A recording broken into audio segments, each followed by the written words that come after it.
Lima তাকুলুন, কেন এমন কথা বলো, মা লা তাফআলুন, যা নিজে করো না। আল্লাহ কথার কাজে আমাদের মিল দাও, বলে না আমিন। বলুন হুজুর আপনি তো ভক্তদের ধুলাই দিলেন। না, এরকম কোন ব্যাপার না। আমিও ক্ষুদ্র মানুষ, আমারও উইকনেস, দুর্বলতা আছে।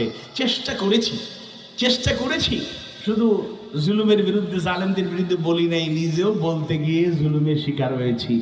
ওদের আমলে, আপাদের আমলে আমি মাত্র 3 বার সুন্নত আদায় করেছি, জেলখানায় ছিলাম, আলহামদুলিল্লাহ।